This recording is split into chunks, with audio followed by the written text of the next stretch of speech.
चलिए आज आपका एक टेस्ट लेते हैं जिसमें आपको पर्यावरण अध्ययन के 30 प्रश्न मिलेंगे। ना तो ज़्यादा कठिन प्रश्न आपको देखने को मिलेंगे और ना ही ज़्यादा सरल प्रश्न देखने को मिलेंगे। यहाँ पर आपको आकलन करना है कि इन 30 प्रश्नों में आपको कितने नंबर आ रहे हैं। पर्यावरण के 30 प्रश्न लिए हैं जो कि यूपीटीएट की दृष्टि से काफ़ी इंपॉर्टेंट हैं, तो आपको स्किप नहीं करना है, वीडियो को पूरा देखना है और अंत में हमें ज़रूर बताना है कि आज का जो वीडियो है वो आपको कैसा लगा और आज के इन 30 प्रश्नों में आपको कितने नंबर आए। तो शुरुआत करते हैं। मैं Dharmendra Verma online study with DK में आपका बहुत बहुत स्वागत करता हूँ।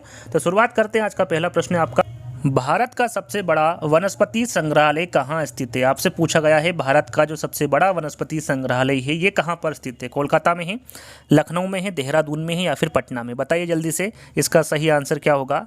भारत का सबसे बड़ा वनस्पति संग्रहालय के बारे में पूछा गया है तो आपका राइट आंसर क्या होगा, कोलकाता। याद रखिएगा शिवपुर कोलकाता में स्थित है भारत का सबसे बड़ा वनस्पति संग्रहालय। इसकी स्थापना कब हुई थी, स्थापना के बारे में पूछे तो 1795 में हुई थी। और किसके द्वारा की गई थी, तो ये राक्सबर्ग के द्वारा। किसके द्वारा की गई थी, विलियम राक्सबर्ग के द्वारा भारत का जो सबसे बड़ा वनस्पति संग्रहालय है उसकी स्थापना की गई थी। कब की गई थी, 1795 में। चलिए दूसरा प्रश्न है आपका, नाथपा झाकरी विद्युत परियोजना ये कहाँ पर स्थित है।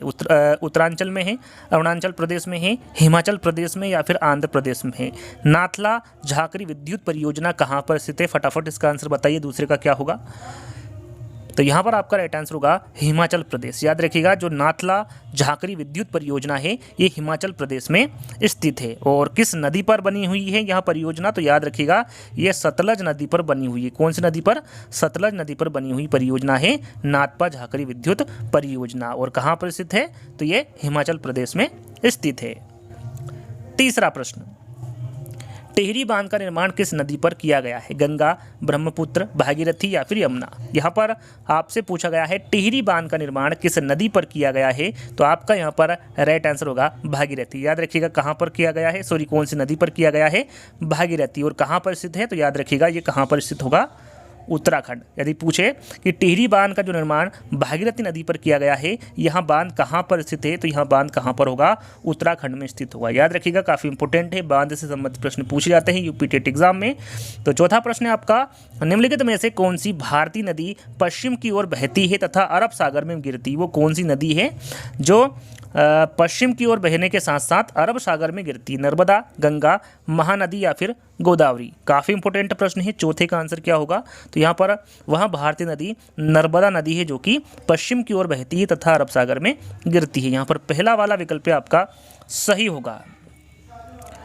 पांचवा प्रश्न, पहला क्रिकेट विश्व कप कब आयोजित किया गया था। जो पहला क्रिकेट विश्व कप है इसका जो आयोजन है ये कब किया गया था, 1975 में, 76 में, 80 में या फिर 83 में। पांचवे का आंसर क्या होगा, फटाफट कमेंट्स के माध्यम से या फिर अपनी कॉपी में लिख सकते हैं और अंत में जरूर बताएगा कि इन 30 प्रश्नों में आपको कितने नंबर आ रहे हैं। तो यहाँ पर पहला क्रिकेट विश्व कप के बारे में पूछा गया है तो ये कब आयोजित किया गया था, 1975 में। कब किया गया था, 1975 में। कहाँ किया गया था, तो ये इंग्लैंड में किया गया था। कहाँ पर, इंग्लैंड में। याद रखिएगा जो पहला क्रिकेट विश्व कप है ये 1975 में इंग्लैंड में आयोजित किया गया था। छठा प्रश्न, सामुदायिक स्वास्थ्य को मापने का संवेदनशील संकेतक निम्न में से कौन सा है। जन्म दर है, शिशु मृत्यु दर है या फिर मातृत्व मृत्यु दर है। यहाँ पर देखिए सामुदायिक स्वास्थ्य को मापने का संवेदनशील संकेतक के बारे में पूछा गया है। छठे का आंसर क्या होगा, जल्दी से इसका सही आंसर बताइए। तो छठे का आपका आंसर होगा शिशु मृत्यु दर। याद रखिएगा सामुदायिक स्वास्थ्य को मापने का जो संवेदनशील संकेतक होता है वो शिशु मृत्यु दर होता है। टेस्ट मैचों में 500 विकेट लेने वाले पहले गेंदबाज कौन थे। यहाँ पर देखिए टेस्ट मैच में जो 500 विकेट लेने वाले पहले गेंदबाज के बारे में पूछा गया है तो यहाँ पर रिचर्ड हेडली है, कोर्टनी वॉल्स है, कपिल देव है या फिर शेन वॉर है। जल्दी से बताइए। सातवां प्रश्न काफ़ी इंपॉर्टेंट है, इस प्रकार के प्रश्न एग्जाम में पूछे जाते हैं। टेस्ट मैचों में 500 विकेट लेने वाले पहले गेंदबाज कौन थे। आपका राइट आंसर होगा कोर्टनी वॉल्स। याद रखिएगा जो कोर्टनी वॉल्स है इनके द्वारा टेस्ट मैचों में 500 विकेट लिए गए हैं और ये पहले गेंदबाज है। और ये कहाँ के क्रिकेटर हैं, तो ये मतलब कहाँ के क्रिकेटर थे, तो ये वेस्ट इंडीज के क्रिकेटर थे कोर्टनी वॉल्स। तो यहाँ पर बी वाला विकल्प आपका सही होगा। माइकोबैक्टीरियम लेप्री क्या है। यहाँ पर माइकोबैक्टीरियम लेप्री के बारे में पूछा गया है। ये क्या है, बेसिलस है, कोकस है, स्पिरल है या फिर स्पोर है। आठवें का आंसर क्या होगा, फटाफट कमेंट्स के माध्यम से आंसर दीजिए इसका। तो 8वें का आंसर होगा आपका जो माइकोबैक्टीरियम लेप्री है ये बेसिलस है। क्या है ये? बेसिलस है। इसके कारण कौन सा रोग होता है? तो इसके कारण इसकी वजह से कुष्ठ रोग होता है। कौन सा होता है? कुष्ठ रोग। याद रखिएगा, इसकी वजह से कुष्ठ रोग होता है। चल, माउंट आबू जो एक पर्वतीय स्थल है कौन सी पर्वत श्रृंखला पर स्थित है? विंध्य पर है, सतपुड़ा पर है, अरावली पर है या फिर सह्याद्री पर? यहाँ पर माउंट आबू के बारे में पूछा गया है। 9वें का आंसर क्या होगा? फटाफट कमेंट्स के माध्यम से दीजिए। तो 9वें का आपका आंसर है माउंट आबू के बारे में पूछा गया है, जो कि एक पर्वतीय स्थल है। ये कौन से पर्वत श्रृंखला पर स्थित है पूछा गया है? तो ये अरावली पर्वत श्रृंखला पर स्थित है माउंट आबू। यहाँ पर तीसरा वाला विकल्प आपका सही होगा। 10वां प्रश्न, निम्नलिखित दर्रों में से कौन सा सतलज घाटी में पड़ता है? यहाँ पर देखिए सतलज घाटी में कौन सा दर्रा पड़ता है ये आपको बताना है। नाथुला है, जेलेप्पा है, सिपकिला है या फिर सिराप थांगा है? यहाँ पर आपको बताना है कौन सा दर्रा है जो कि सतलज घाटी में पड़ता है। तो आपका राइट आंसर क्या होगा? सिपकिला। याद रखिएगा, जो सिपकिला दर्रा है ये सतलज घाटी में पड़ता है। तीसरा वाला विकल्प आपका सही होगा। कुचिपुड़ी प्रसिद्ध नृत्य शैली कहाँ प्रसिद्ध है? काफ़ी इंपॉर्टेंट और काफ़ी सरल है। आप सभी को कुचिपुड़ी के बारे में पता होगा कि ये कहाँ का प्रसिद्ध नृत्य है। केरल, तमिलनाडु, कर्नाटक या फिर आंध्र प्रदेश? फटाफट 11 का आंसर दीजिए, क्या होगा? तो यहाँ पर 11वां का आंसर होगा कुचिपुड़ी प्रसिद्ध नृत्य के बारे में पूछा गया है, तो ये आंध्र प्रदेश का प्रसिद्ध नृत्य है कुचिपुड़ी। तो यहाँ पर डी वाला विकल्प आपका सही होगा।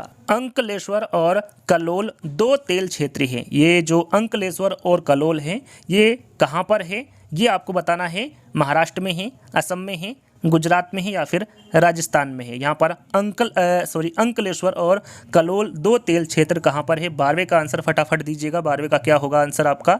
तो 12वें का आपका राइट आंसर होगा यहाँ पर गुजरात में। याद रखिएगा, जो अंकलेश्वर और कलोल दो तेल क्षेत्र हैं ये कहाँ पर स्थित है?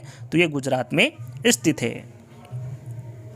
किस राज्य में मानस टाइगर रिजर्व? यहाँ पर देखिए मानस टाइगर रिजर्व के बारे में पूछा गया है। ये कौन से राज्य में है? तेलंगाना में है, मध्य प्रदेश में है, असम में है या फिर केरल में? यहाँ पर किस राज्य में मानस टाइगर रिजर्व है? जल्दी से 13वें का आंसर बताइए, क्या होगा? आपका 13वें का राइट आंसर होगा असम। याद रखिएगा, असम राज्य में मानस टाइगर रिजर्व है। यहाँ पर तीसरा वाला विकल्प आपका सही होगा। सुंदरवन टाइगर रिजर्व किस राज्य में है? इंपॉर्टेंट है, काफ़ी सरल है, आप सभी को इसका आंसर पता होगा। ओडिशा में है, आंध्र प्रदेश में है, असम में है या फिर पश्चिम बंगाल में है? सुंदरवन टाइगर रिजर्व के बारे में पूछा गया है, ये किस राज्य में है? जल्दी से फटाफट 14वें का आंसर बताइए। आपका राइट आंसर होगा पश्चिम बंगाल। याद रखिएगा, जो सुंदरवन टाइगर रिजर्व है ये पश्चिम बंगाल राज्य में स्थित है। मेलघाट बाघ अभ्यारण्य किस राज्य में है? पश्चिम बंगाल में है, राजस्थान में है, मध्य प्रदेश में या फिर महाराष्ट्र में? यहाँ पर देखिए मेलघाट बाघ अभ्यारण्य के बारे में पूछा गया है, ये किस राज्य में है? यहाँ पर 15वें का फटाफट आंसर दीजिए कमेंट्स के माध्यम से, क्या होगा? यहाँ पर आपका राइट आंसर होगा महाराष्ट्र। याद रखिएगा, जो मेलघाट बाघ अभ्यारण्य है ये महाराष्ट्र राज्य में स्थित है। जिले के बारे में पूछे तो महाराष्ट्र राज्य के अमरावती जिले में स्थित है। स्थापना की बात करें तो इसकी जो स्थापना हुई थी वो 1985 को हुई थी। चलिए, इंदिरा गांधी नहर के लिए जलाशय किस नदी पर बनाएगा? इंदिरा गांधी नहर के लिए जलाशय किस नदी पर बनाएगा? सतलज, रावी, लूनी या फिर झेलम? जल्दी से बताइए 16वें का आंसर क्या होगा? इंदिरा गांधी नहर के लिए जलाशय किस नदी पर बनाया गया ये पूछा गया है। तो 16वें का आपका आंसर होगा सतलज। याद रखिएगा, जो इंदिरा गांधी नहर के लिए जलाशय बनाया गया है वो किस नदी पर बनाया गया है? तो सतलज नदी पर बनाया गया है। चलिए, बांस क्या है? जड़ी बूटी है, पेड़ है, झाड़ियाँ हैं या फिर घास है? जो बांस है वो क्या है? यहाँ पर 17 का आंसर आपका क्या होगा? बांस क्या है पूछा गया है, तो बांस घास है। क्या है? बांस घास है। तो यहाँ पर डी वाला विकल्प आपका सही होगा। भारतीय संसद में निम्न में से कौन बजट प्रस्तुत करता है? यहाँ पर देखिए बजट प्रस्तुत कौन करता है ये आपको बताना है। भारतीय संसद में निम्न में से कौन बजट प्रस्तुत करता है? यहाँ पर 18वें का आंसर आपको फटाफट देना है, क्या होगा? तो यहाँ पर 18वें का आपका राइट आंसर होगा वित्त मंत्री। याद रखिएगा, जो भारतीय संसद में बजट प्रस्तुत करता है वो कौन करता है? वित्त मंत्री करता है। लोकसभा अध्यक्ष के मताधिकार को क्या कहा जाता है? निर्णायक मत कहा जाता है, ध्वनि मत कहा जाता है, प्रत्यक्ष मत कहा जाता है या फिर अप्रत्यक्ष मत कहा जाता है? 19 का आंसर क्या होगा फटाफट बताइए। लोकसभा अध्यक्ष के मताधिकार को क्या कहा जाता है? तो याद रखिएगा, इसको निर्णायक मत कहा जाता है। याद रखिएगा, जब लोकसभा में किसी विधेयक पर मतदान होता है तो विधेयक के पक्ष या विपक्ष में लोकसभा का अध्यक्ष मत नहीं करता है। क्या होता है इसमें? लोकसभा का अध्यक्ष मत नहीं करता है, लेकिन मत बराबर होने की स्थिति में, जब दोनों पक्ष में मत बराबर होते हैं तब लोकसभा अध्यक्ष अपना मत देता है और विवाद की जो स्थिति है उसको समाप्त कर देता है। अतः लोकसभा अध्यक्ष के मत का लोकसभा अध्यक्ष के मत को क्या कहते हैं? निर्णायक मत कहते हैं। तो याद रखिएगा हमेशा लोकसभा अध्यक्ष के मताधिकार को क्या कहा जाता है? निर्णायक मत कहा जाता है। और लोकसभा का अध्यक्ष होता है वो वहाँ पर मत नहीं करता है, लेकिन जब दोनों पक्ष में बराबर मतदान होता है उस स्थिति में लोकसभा अध्यक्ष अपना मत देता है ताकि जो विवाद की स्थिति है उसको वो समाप्त कर सके। तो यहाँ पर पहला वाला विकल्प आपका सही होगा। निम्नलिखित में से किस मामले में कहा गया है कि धर्मनिरपेक्षता और संघवाद भारतीय संविधान का मूल ढांचा है? केशवानंद भारती मामले में कहा गया है, ASR बोम्मई मामले में कहा गया है, इंदिरा साहनी के मामले में कहा गया है, या फिर मिनर्वा मिल्स मामले में कहा गया है? किस मामले में कहा गया है आपको बताना है। 20वें का आंसर फटाफट बताना है क्या होगा। तो आपका राइट आंसर होगा केशवानंद भारती मामला। याद रखिएगा केशवानंद भारती मामले में कहा गया है कि धर्मनिरपेक्षता और संघवाद भारतीय संविधान का मूल ढांचा है। तो यहाँ पर पहला वाला विकल्प आपका सही होगा। निम्नलिखित में से किसको भारत का पारिस्थितिकी तप्त स्थल कहा गया है? किसको भारत का पारिस्थितिकी तप्त स्थल कहा जाता है? पश्चिमी घाट को, पूर्वी घाट को, पश्चिमी हिमालय को, या फिर पूर्वी हिमालय को? यहाँ पर पूछा गया है भारत का पारिस्थितिकी तप्त स्थल किसे कहा जाता है? 21वें का आंसर बताइए क्या होगा आपका। 21 का आंसर होगा यहाँ पर पश्चिमी घाट। याद रखिएगा भारत का जो पारिस्थितिकी तप्त स्थल है उसे पश्चिमी घाट को कहा जाता है। पहला वाला विकल्प आपका सही होगा। नेहरू ट्रॉफी किस खेल से संबंधित है? हॉकी, फुटबॉल, कबड्डी, या फिर टेबल टेनिस? तो यहाँ पर नेहरू ट्रॉफी के बारे में बात की जा रही है। 22 का आंसर फटाफट बताइए क्या होगा। वैसे सरल सा है, सभी को इसके बारे में पता होगा कि जो नेहरू ट्रॉफी है ये फुटबॉल से संबंधित है। किससे संबंधित है? ये फुटबॉल से संबंधित है। बी वाला विकल्प आपका सही होगा। फरक्का बांध का निर्माण किस लिए किया गया? यहाँ पर जो फरक्का बांध है इसका निर्माण किसके लिए किया गया है ये पूछा गया है आपसे। कोलकाता बंदरगाह की सुरक्षा के लिए किया गया है, उत्तरी और दक्षिण बंगाल को जोड़ने के लिए किया गया है, कोलकाता को पीने का पानी देने के लिए किया गया है, या फिर बांग्लादेश के लिए पानी की दिशा बदलने के लिए किया गया है। यहाँ पर आपसे पूछा गया है फरक्का बांध का जो निर्माण है ये किसके लिए किया गया है। जल्दी से फटाफट 23 का आंसर बताइए क्या होगा। तो यहाँ पर 23वें का आंसर होगा आपका जो फरक्का बांध है इसका निर्माण कोलकाता बंदरगाह की सुरक्षा के लिए किया गया है। यदि पूछे कि ये कौन सी नदी पर बनाया गया है तो ये गंगा नदी पर बनाया गया है। कौन सी नदी पर? गंगा नदी पर। कब तैयार हुआ था? तो ये 1975 में तैयार हुआ था। भारत के दक्षिणी छोर का नाम क्या है? भारत के दक्षिणी छोर का नाम पूछा गया है। कन्याकुमारी है, कालीमेयर पॉइंट है, निकोबार द्वीप में स्थित इंदिरा पॉइंट है, या फिर तिरुवनंतपुरम में स्थित कोवलम है। यहाँ पर भारत में दक्षिणी छोर का नाम आपको बताना है क्या है। यहाँ पर 4 विकल्प हैं, जल्दी से यहाँ पर 24 का आंसर बताइए क्या होगा। तो यहाँ पर देखिए भारत के दक्षिणी छोर का नाम पूछा गया है तो आपका राइट आंसर होगा निकोबार द्वीप में स्थित इंदिरा पॉइंट। ये भारत के दक्षिणी छोर का नाम होगा। तीसरा वाला विकल्प आपका सही होगा। किसकी क्षति से रक्ताल्पता होता है? किसकी क्षति से रक्ताल्पता होता है पूछा गया है। हीमोग्लोबिन, कोलेजन, हायोग्लोबिन, या फिर मायोसिन? किसकी क्षति से रक्ताल्पता होता है ये पूछा गया है। 25वें का आंसर क्या होगा। तो यहाँ पर आपका राइट आंसर होगा हीमोग्लोबिन। याद रखिएगा हीमोग्लोबिन की क्षति से रक्ताल्पता होता है। यहाँ पर पहला वाला विकल्प आपका सही होगा। मलेरिया उत्पन्न करने वाले रोगाणुओं की खोज किसके द्वारा की गई थी? यहाँ पर मलेरिया उत्पन्न करने वाले रोगाणुओं की जो खोज की गई थी ये किसके द्वारा की गई थी? बर्नार्ड के द्वारा, लेवरेंस के द्वारा, इवानोव्स्की के द्वारा, या फिर बिजरीनिक के द्वारा? किसके द्वारा मलेरिया उत्पन्न करने वाले रोगाणुओं की खोज की थी? आपको 26वें का आंसर बताना है क्या होगा। फटाफट बताइए इसका आंसर क्या होगा। इसका आंसर होगा आपका चार्ल्स लुइस एल्फोंस लेवरेंस के द्वारा मलेरिया उत्पन्न करने वाले रोगाणुओं की खोज की गई। यहाँ पर बी वाला विकल्प आपका सही होगा।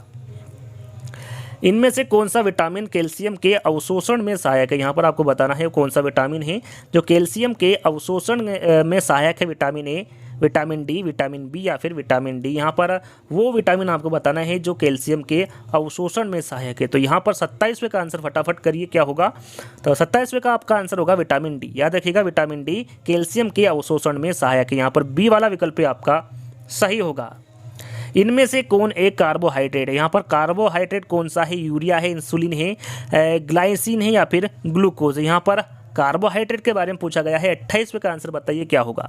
यहाँ पर 28वें का आंसर होगा आपका ग्लूकोज। याद रखिएगा ग्लूकोज एक कार्बोहाइड्रेट है। यहाँ पर डी वाला विकल्प आपका सही होगा कंचनजंगा। इसके बारे में तो आपने सभी ने सुना होगा। कंचनजंगा कहाँ पर स्थित है? नेपाल में है, सिक्किम में है, पश्चिम बंगाल में है या फिर हिमाचल प्रदेश में है? कंचनजंगा कहाँ पर स्थित है आपसे पूछा गया है। 29वें का आंसर क्या होगा? फटाफट जल्दी जल्दी बताइएगा, क्योंकि इतना ही समय आपको एग्जाम में मिलता है, इतने ही समय में आपको एक प्रश्न का आंसर देना होता है। तो कंचनजंगा कहाँ पर स्थित है पूछा गया है, तो याद रखिएगा ये सिक्किम में स्थित है। कंचनजंगा सिक्किम में स्थित है।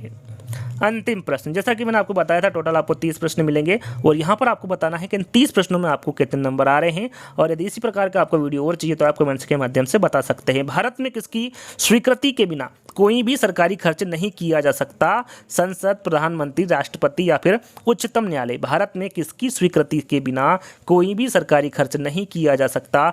क्या होगा 30वें का आंसर? आपको फटाफट बताना है। तो 30वें का आंसर होगा संसद। याद रखिएगा भारत में संसद की स्वीकृति के बिना कोई भी सरकारी खर्च नहीं किया जा सकता। यहाँ पर पहला वाला विकल्प आपका सही होगा। तो फटाफट बताइए इन 30 प्रश्नों में आपको कितने नंबर आए, और आगे यदि इस प्रकार के वीडियो चाहिए तो आप कमेंट्स के माध्यम से बता सकते हैं। तो जल्दी दोस्तों एक नई वीडियो के साथ मिलेंगे, जब तक के लिए धन्यवाद।